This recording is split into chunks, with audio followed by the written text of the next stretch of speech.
For nearly 30 years, Dr. Freedhoff has been improving our environment. She has staffed numerous congressional committees and was instrumental in the 2016 reauthorization of the Toxic Substances Control Act. The legislation, which passed with overwhelming bipartisan support, required the Environmental Protection Agency to regulate the risks that chemicals pose, including to children.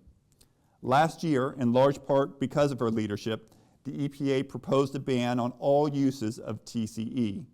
Dr. Freedhoff said at that time, "For far too long, TCE has left a toxic legacy in communities across America. Today, EPA is taking a major step to protect people from exposure to this cancer-causing chemical." Please join me in welcoming the EPA's Assistant Administrator for the Office of Chemical Safety and Pollution Prevention, a University of Rochester alumna, and a great public servant, Dr. Michal Freedhoff.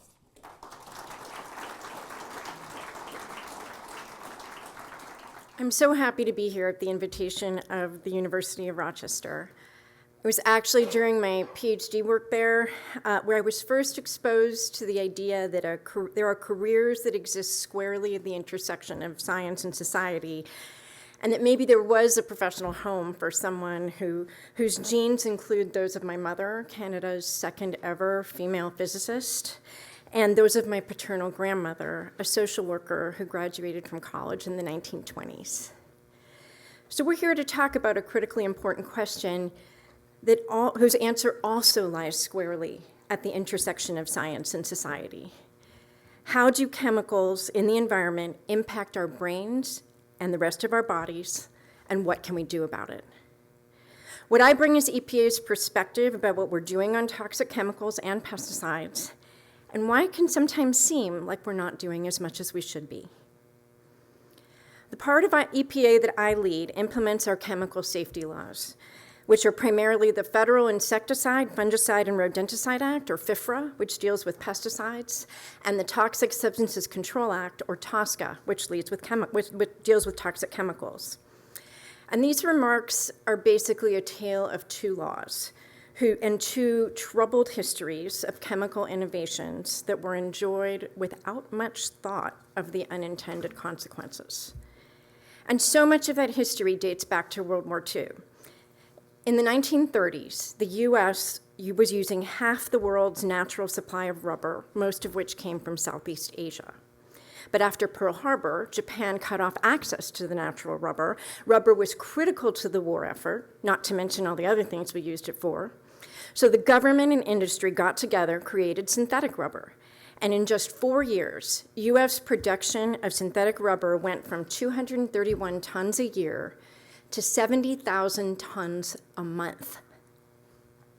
So new advances in chemistry were game-changing. Not only did they help win the war, but they also transformed America after the war, as these innovations were incorporated into our homes, our food, our cars, our kitchens, our toys, our offices, everything. We were less successful at figuring out how to protect people from some of the negative consequences. So decades after World War II ended, people started to realize that deadly toxic smog events in Pennsylvania, the Cuyahoga River in Ohio catching fire for a mind-blowing 13th time, improper dumping of chemicals in the Love Canal neighborhood, the TCE cancer cluster in Woburn, Massachusetts that was raised at the beginning, all of those were caused by our collective failure to manage the way chemicals are made, used, and disposed of.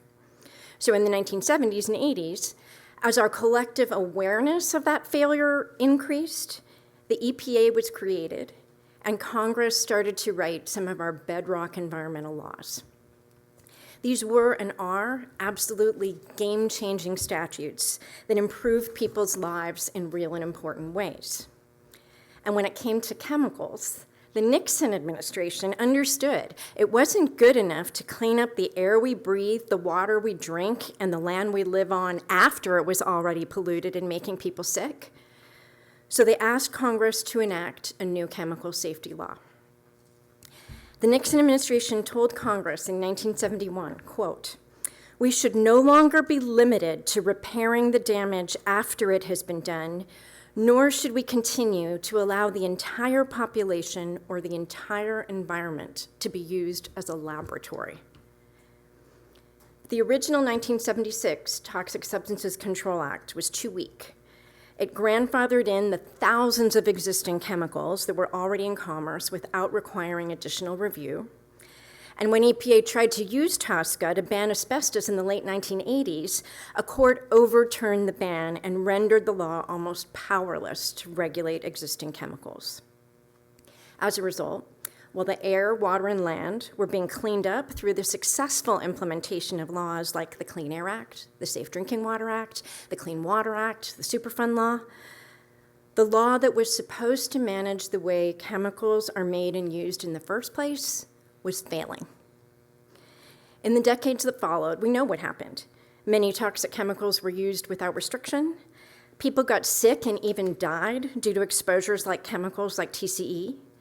And forever chemicals like PFAS became ubiquitous in our bodies and our environment. We can't rewrite history and travel backwards in time to fix these mistakes, but we could and did rewrite the law so that history wouldn't repeat itself. TSCA was amended in 2016 to give EPA additional authority that the original law lacked. Amended TSCA is a modern chemical safety law that requires us to address any unreasonable risk that a chemical poses to human health. This means that if we find that some or all uses of a chemical can't continue safely, we can ban them. That said, from starting to study a chemical's risks to finalizing a ban on some or all uses is a years-long process under the law. We can't just snap our fingers today and ban a chemical tomorrow.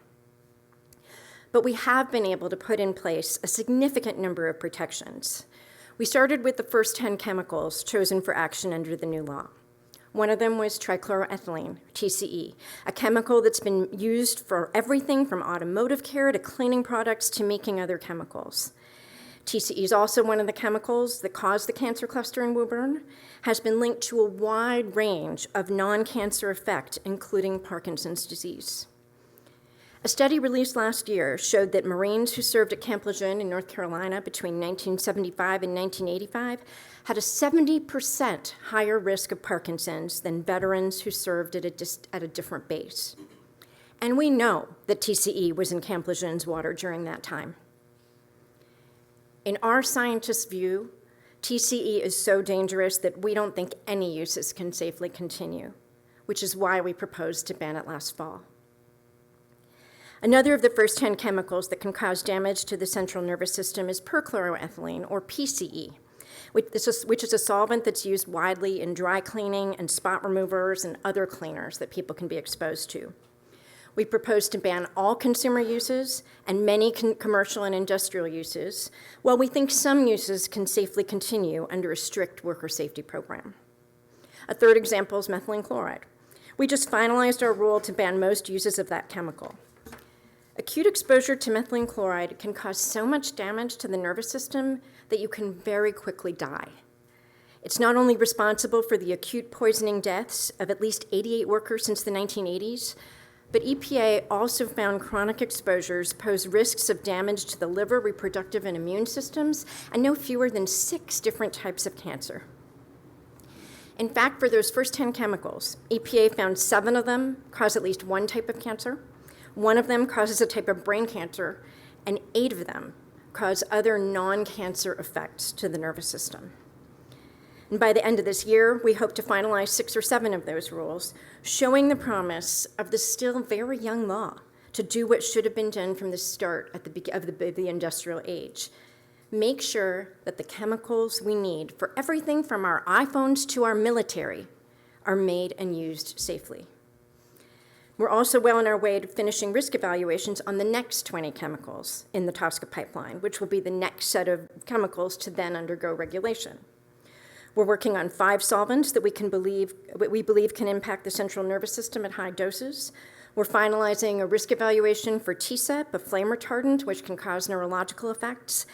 And we're reviewing 7 phthalates, 1 of which has the potential to cause neurological symptoms, and 3 of which have been linked to cancer.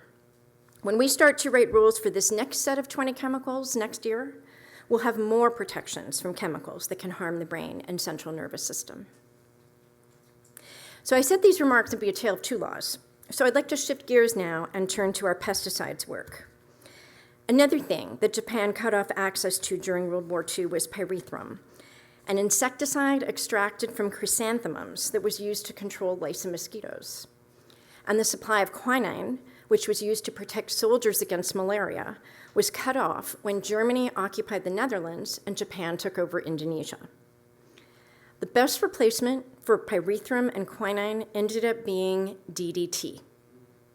It was patented by a Swiss company, but the US government confirmed its usefulness against mosquitoes and houseflies, and the War Production Board helped ramp up production for military use. During World War II, tens of thousands of American soldiers got malaria, and DDT helped prevent more cases.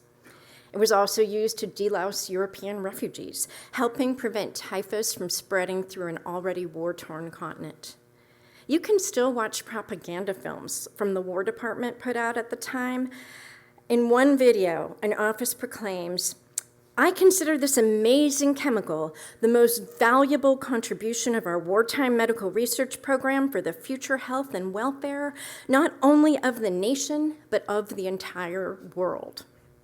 The film ends by telling the audience that after the war, this miracle chemical would be available for everyone to use. And it was.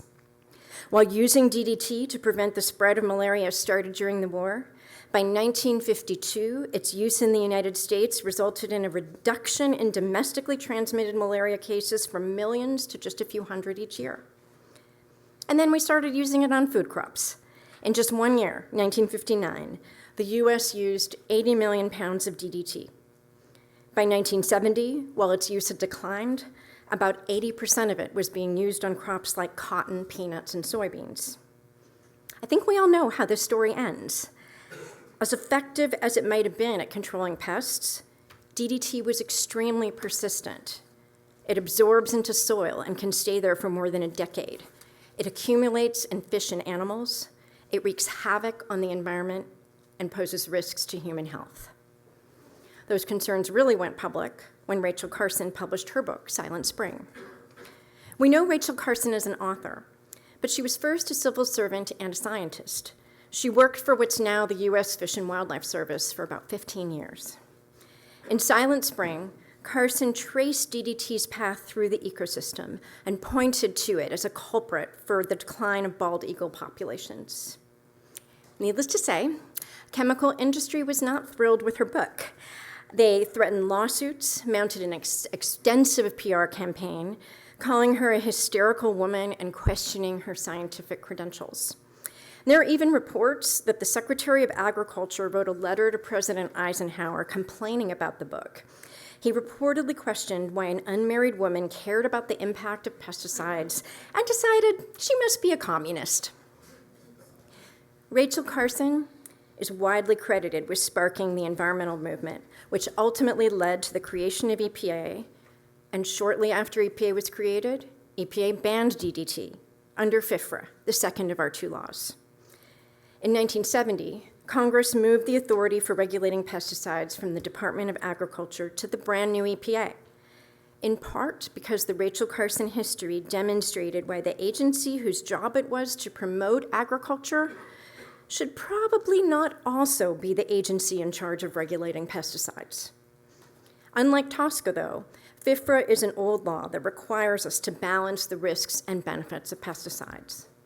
On the one hand, pesticides are supposed to kill the insects and weeds that threaten our food supply and prevent diseases that threaten our lives. Just look at what DDT did to prevent malaria. But the very same pesticides can also harm us. As Rachel Carson said, man is a part of nature, and his war against nature is inevitably a war against himself. Just look at what DDT did to decimate ecosystems and harm human health.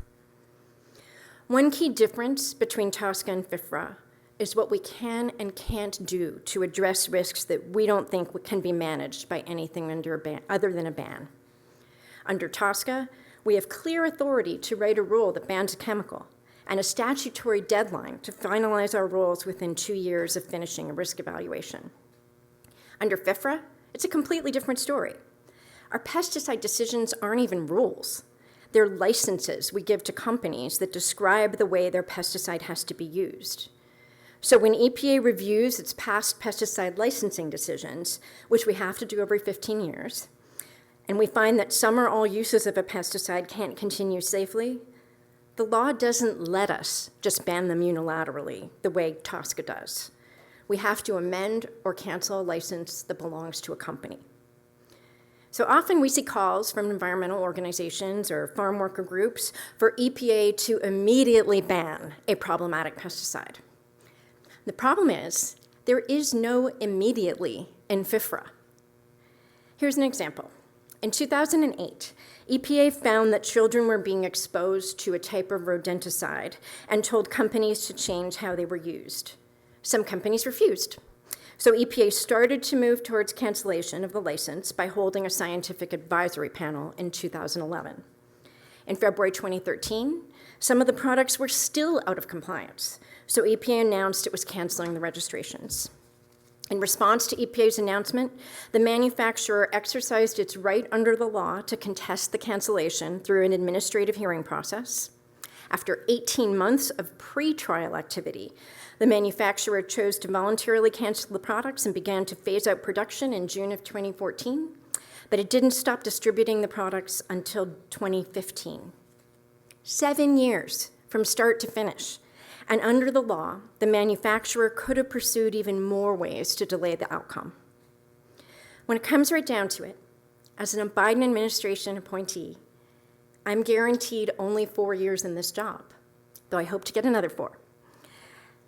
We could start a 5 or more years-long process to involuntarily ban things every time we identify concern, but the reality is that under FIFRA, the process and timeline create the possibility that none of those actions would ever be finalized. What does have the potential for EPA to be able to do more quickly under FIFRA is voluntary negotiations with the companies that make the pesticides. These negotiations don't always end up with us getting everything that we want, but they do work. And contrary to the narrative that you might find in the media, we've actually been pretty successful using this approach. Between 1988 and 2009, EPA re-reviewed all of the pesticides that we'd registered previously, and during that process, we got companies to agree to cancel the registration of a third of the active ingredients, hundreds of them, off the market. We're seeing similar results in our current registration review process. More than 20% of the more than 600 pesticides we've finished that work on included cancellations of some or all uses. And while there are limits to our FIFRA authority, our ability to protect food safety was enhanced in 1996 by the Food Quality Protection Act, which said that when we look at the safety of pesticides that are going to be used on food, we must be sure that people, especially children, won't be harmed. One example of how we've used that authority is the organophosphate chemicals, often called OPs. The OPs work by inhibiting a key enzyme which disrupts the brain and nervous system of insects. But not at all surprisingly, they can do the same thing to people. Exposures can cause neurological effects like tremors, fatigue, nausea, or seizures. In fact, getting back to where we started in World War II, several organophosphate compounds were developed by Germany as chemical nerve agent weapons. And although none of those are registered pesticides, they have similar effects on the human body as their agricultural pesticide cousins. Thanks to EPA, the number of OPs that are registered for use has decreased from more than 70 down to 21 since the beginning of re-registration in 1988. And we're now working on the re-registrations or the registration review process for those last 21 OPs. So in 2021, a court decision that directed us to take action quickly and not go through the normal lengthy FIFRA process led us to quickly ban the food uses of chlorpyrifos, one of the remaining OPs.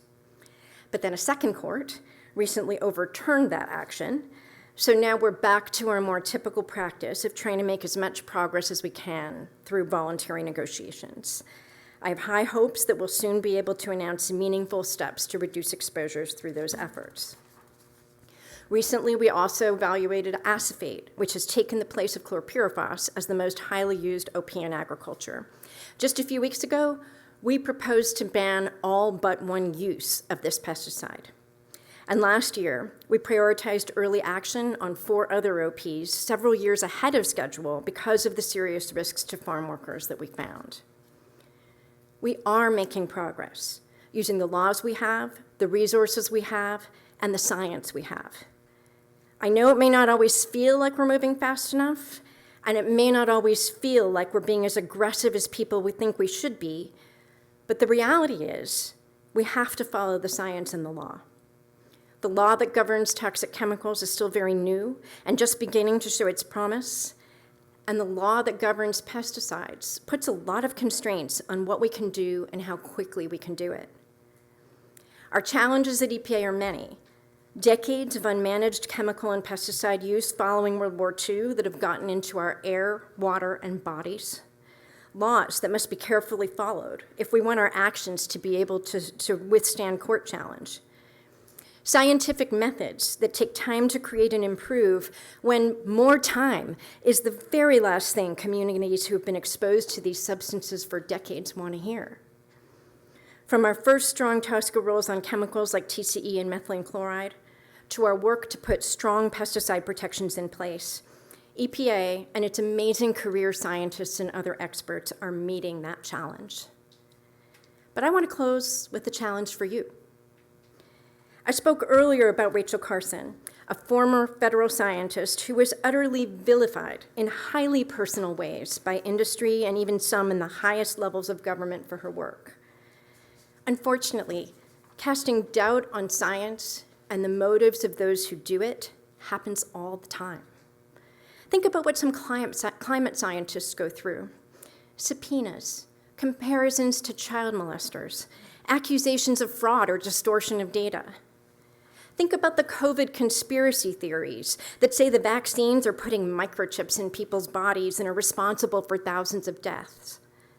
Diseases like measles and whooping cough are making a resurgence in this country because of the scientific disinformation about vaccines that started to spiral out of control during the pandemic. It has become altogether too commonplace to talk about serious, hard-to-solve scientific and societal problems in terms of good versus evil. If you think it was wrong for people to say that Rachel Carson was a hysterical woman who must be a communist when they disagreed with her, you should also think it's wrong to say that EPA's career scientists are corrupt when you disagree with them. If you think it's wrong to accuse climate or vaccine scientists of deliberately trying to harm people or distorting the truth, you should also think it's wrong to describe EPA's science as being industry-friendly or accuse EPA's scientists of willfully ignoring or distorting the data. Our staff are dedicated public servants who work at the EPA precisely because it's called the Environmental Protection Agency. They're proud of the role they play in tackling environmental and health problems that have been left unsolved for decades. I'll be honest, sometimes the political leadership in the agency at various times hasn't always seemed to share those goals, but that's not the fault of the career staff. So I challenge you to keep challenging the agency, not by calling our science industry friendly or saying that our scientists are corrupt or have conflicts of interest, not by demanding that we do something immediately that our law doesn't let us do at all, but by pushing us to continue to improve the science and the regulations we need to keep people safe as the chemicals we need to propel our society into the future continue to be made and used. By making your voices heard as we find safe ways to use pesticides to put food on tables all across America and protect people from the increase in vector-borne diseases that we know the climate crisis will bring. By being mindful of the breakdown in scientific literacy and general distrust in scientists that can result when science is described in charged terms of good versus evil instead of just science. Thank you all for the work you do to break new scientific ground, advance new ideas or policies for the agency to consider, and for telling your own personal stories that illustrate how much work we have left to do and how important that work is. Please don't stop doing any of that. You are all making a real difference. And thank you again for the invitation. I'm happy to take some questions.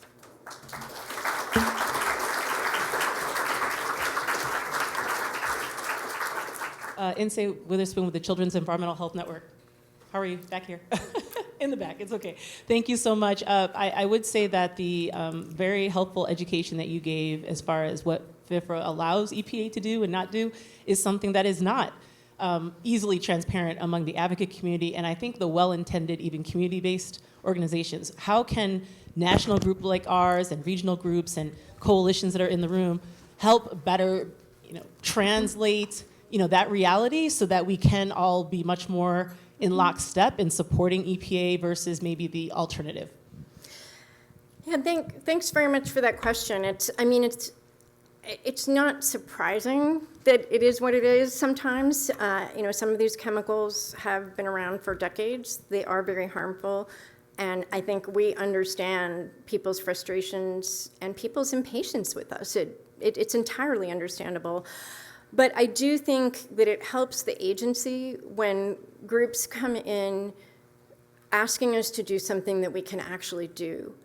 And I know a lot of you have representatives in DC who are quite experienced in dealing with the agency and do have an understanding about how the different laws work.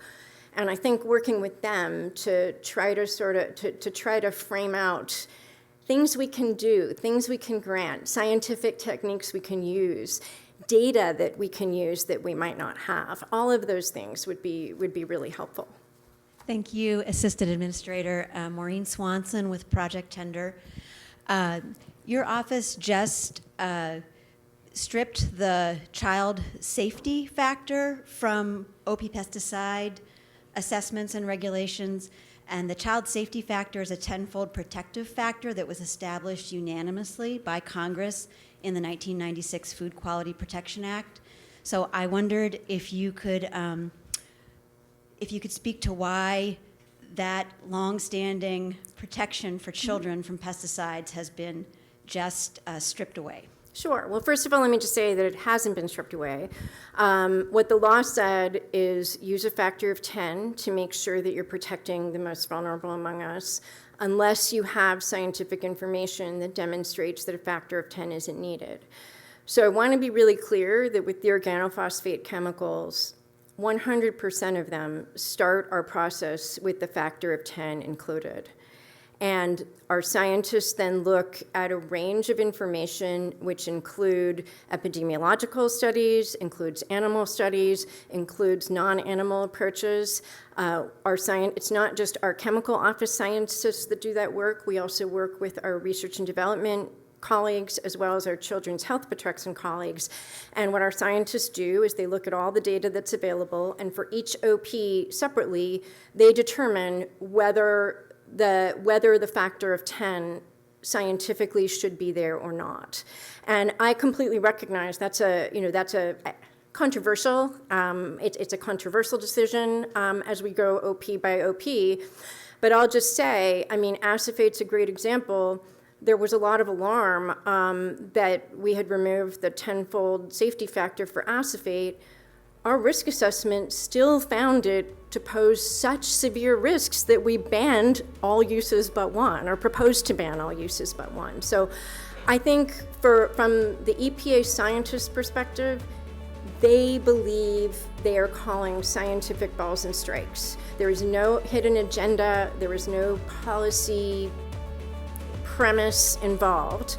And I do think that scientific discussion is a valuable one and not a completely straightforward one. So I really encourage you all to keep having it with the agency.